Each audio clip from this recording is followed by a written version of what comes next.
इन लोग के बस की बात है ही नहीं कि ये भाजपा वाले विधायक किसी की मदद कर सके। ये अपनी ही नहीं मदद कर पा रहे हैं तो हमारी आप।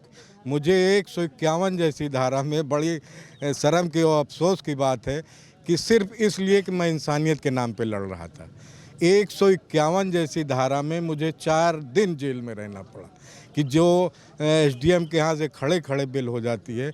इस बुलेटिन के प्रायोजक हैं सैमफोर्ड फ्यूचरिक स्कूल, सुल्तानपुर का नंबर 1 इंग्लिश मीडियम स्कूल। 2012 में जिला पंचायत अध्यक्ष उस समय जो थे सीताराम वर्मा जी, उनके खिलाफ अविश्वास आया था और उस अविश्वास में ऐसी रफ्फा कफ़ी चली थी कि जिसमें सीताराम वर्मा जी को, पप्पू रिजवान भाई को जेल भी जाना पड़ा था और सीताराम वर्मा को अपनी कुर्सी भी गंवानी पड़ी थी। सियासत की रफ्फा कफ़ी चली। सीताराम वर्मा जी फिर यहाँ भाजपा से प्रत्याशी हैं लम्हुआ में और पप्पू रिजवान जी अब प्रार्थी हैं समाजवादी पार्टी की। क्या कहना चाहेंगे पप्पू रिजवान जी आप? देखिए, वक्त की नज़ाकत को देखते हुए आज जिस तरह से भाजपा सरकार 5 साल में दलित, मजलूमों, किसान, अगड़ों, पिछड़ों का नुकसान कर रही है और करती चली आई है, उसको देखते हुए हमें अपने दिल की दरार को ख़त्म करके समाजवादी पार्टी की सरकार बनाने के लिए हर कुर्बानी देने के लिए हम तैयार हैं और हर कुर्बानी देंगे। और छोटी मोटी लड़ाई झगड़ा या छोटे मोटे वाद विवाद जो रहे उनको ताक पे रखने का काम है।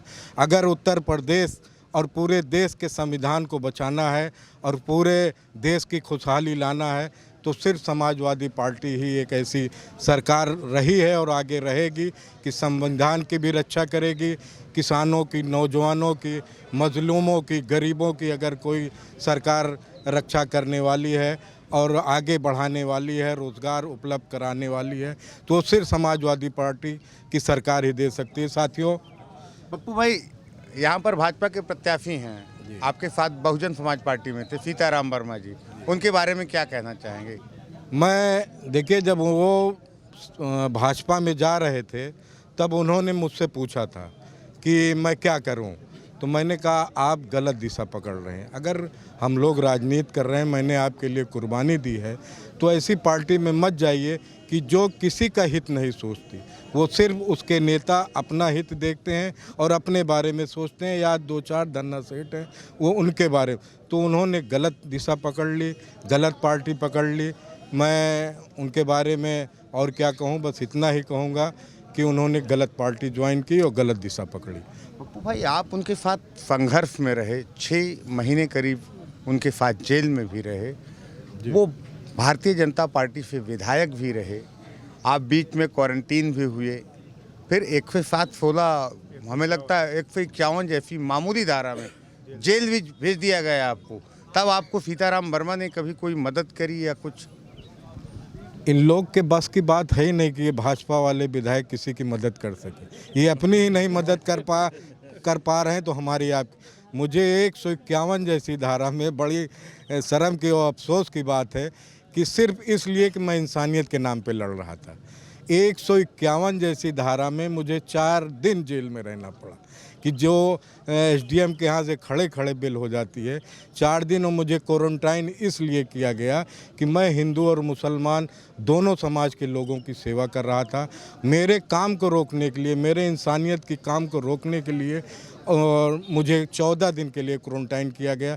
लेकिन आप लोगों का आशीर्वाद रहा, आप लोगों की दुआएं रही कि मेरे परिवार के लोग, मेरे दोस्त, मेरे और भी साथी सारे लोग मेरे कारवां को आगे बढ़ाते रहे और गरीब और मजलूमों की सेवा करते रहे।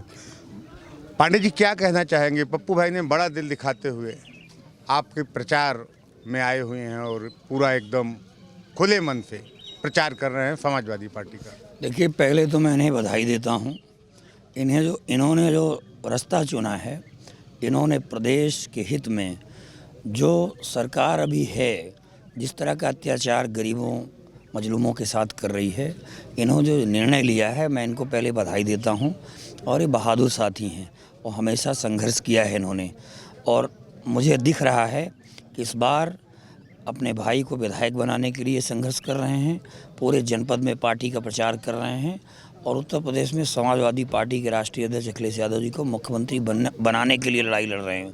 मैं ये मानता हूँ सामाजिक राजनीतिक जीवन में बहुत बार परिस्थितियाँ ऐसी आती हैं, लेकिन मेरा ये मानना है कि वक्त आप लड़ते रहो, भिड़ते रहो, वो बहुत होता रहता है। एक परिवार में 10 लोग रहते हैं तो चलता रहता है, लेकिन जब संघर्षों का समय हो और जब प्रदेश और देश को बचाने की बात हो और जब समाज को बचाने के हित की बात हो तो हमको इकट्ठा रहना चाहिए। आज मैं अपने दोनों भाइयों का आभारी हूँ कि इन लोगों ने सही समय पे पार्टी को मजबूती में देने का काम किया है, और मैं आपको विश्वास दिलाता हूँ कि जहाँ भी हमारी ज़रूरत, जहाँ भी हमारी आवश्यकता पप्पू भाई को पड़ेगी, पप्पू भाई के साथ कंधे से कंधा मिला के चलने का काम करेंगे।